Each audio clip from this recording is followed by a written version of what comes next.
नमस्कार. गिरीश थत्तेकडून ऐका रविकांत खांडेकर यांची लघुकथा थापा. अहो, थापा मारणे माझ्यासारख्या साध्या माणसाला मुळीच जमत नाही.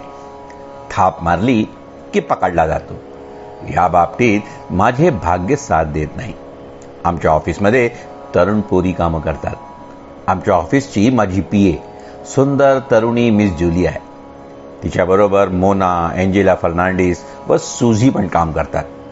माझ्या वाढदिवसावर माझ्या शक्की सौने 1500 रुपयाचा ब्रँडेड वुली कापडाचा शर्ट भेट म्हणून दिला.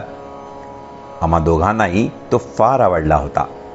एक दिवस मेरी क्रिसमसवर आमच्या ऑफिसच्या लोकांनी आमच्या इंदोरपासून 25-30 किलोमीटर लांब तिनछा फॉलच्या पिकनिक स्पॉटवर पिकनिक करण्याचे ठरवले.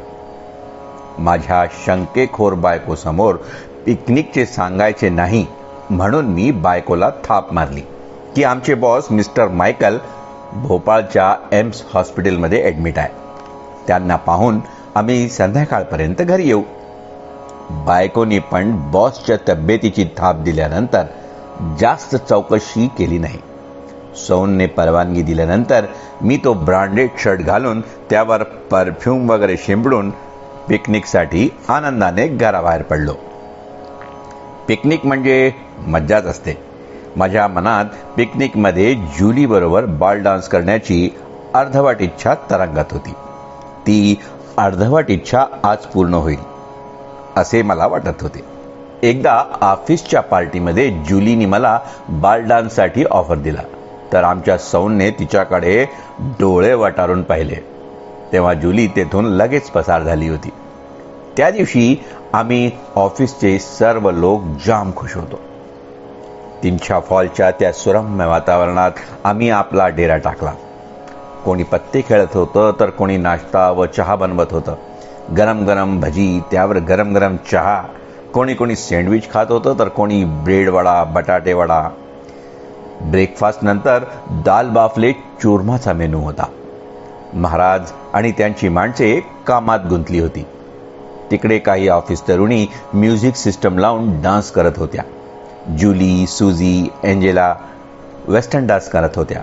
एकंदरीत वातावरण आनंदात होते. अचानक माझा ऑफिसचा मित्र फातफेरकर म्हणाला, थोडा घाम येतोय, चला थोडे पाण्यामध्ये पाय टाकून पडू. आम्ही सर्व मित्र आपल्या अधोवस्त्रामध्ये पाण्यामध्ये जाऊन बसलो. एक दुसऱ्यावर तलावाच्या पाण्याचे शिंतोडे उडवत होतो. फातफेरकर ठंडे ठंडे पाणी से नहाना चाहिए हे गाणं म्हणत होता आणि माझ्यावर पाणी उडवत होता. इतक्यातच माझा मित्र खर्डे रवी जोराने मला म्हणाला, अरे खांडेकर, एक बैल तुझा नवीन शर्ट चोखून चोखून चरत आहे. मी तातडीने अर्धनग्न अवस्थेत पाण्यातनं बाहेर पडलो आणि त्या गाईच्या मिस्टरांच्या म्हणजे बैलाच्या तोंडून माझा नवीन शर्ट हिसकावला. पण हे काय, माझ्या नवीन शर्टची एक अर्धवट बाई बैलोबाने फस्त करून टाकली होती. मी त्याच्या तोंडून त्याचे जेवण खेचून टाकले. हे बैलाला मुळीच आवडले नाही आणि त्याने आपल्या शेंग्याच्या प्रहाराचा रोप काढून मला जवळजवळ 1 किलोमीटर मॅरेथॉन रेस करून सोडली. माझे मित्र माझी दुर्दशा पाहून हसत हसत कमेंट्स पाठ करत होते. शेवटी बैलापासून माझी व माझ्या नवीन स्लीवलेस शर्टाची सुटका झाली होती. मनातल्या मनात मी त्या गाईच्या मिस्टरांना खूप शिव्या हाणल्या होत्या. मला प्रश्न हा पडला होता की अर्धवट नवीन ब्रँडेड शर्ट घालून घरी कसं जायचं.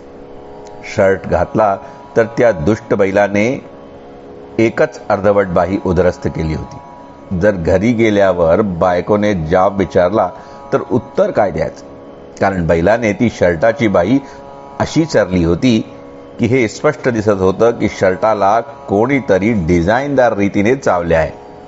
घरी तर जावेच लागेल ना.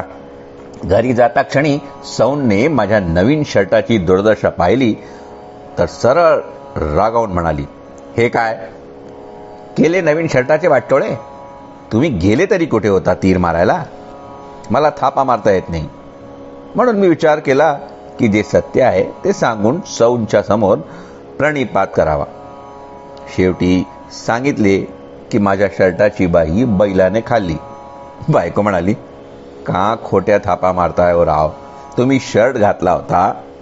अंगात घातलेल्या शर्टाची बाई बैल कशी चरू शकतो? तुम्ही तर एम्स हॉस्पिटलमध्ये तुमच्या बॉसची तब्येत पाहायला गेला होता ना. मी मनातल्या मनात म्हटलं, जेव्हा बाईला थाप दिली तेव्हा तिने माझ्यावर विश्वास केला. आता खरं खरं सांगतोय तर म्हणते की थाप मारतोय. याला काय म्हणायचं?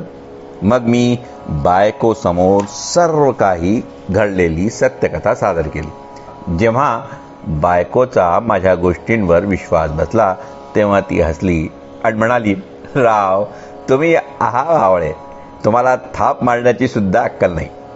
थापा त्यांनी माराव्या ज्याला त्या पूर्णपणे सादर करता येतात. तुम्हाला माहित आहे का, आत्ता परवाच्या प्रवचनामध्ये प्रवचनकार रवीनी सांगितले होते की बायकोशी खोटे बोलणे किंवा थापा दिल्या तर तो मनुष्य कुंभी पाक नरकात जाऊन पडतो. तुम्ही मी दिलेल्या शर्टला भांडे करून टाकले.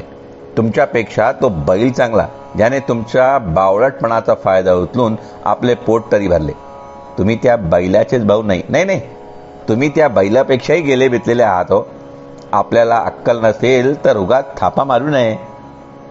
शेवटी त्या दिवशीचे बायकोचे क्रोधामृत मी बोधामृत समजून प्राशन केले. थापाड्याला कोंभी पाक नरकात जावे लागते या भीतीने मी थापा मारणे अजिबात सोडून दिले. आणि वाचकांना सुद्धा हीच करबद्ध प्रार्थना करतो की त्यांनी थापा मारू नये. कमीत कमी बायकोजवळ थापा मारू नये, म्हणजे कोंभी पाक नरकात जाण्याची वेळ येणार नाही. धन्यवाद.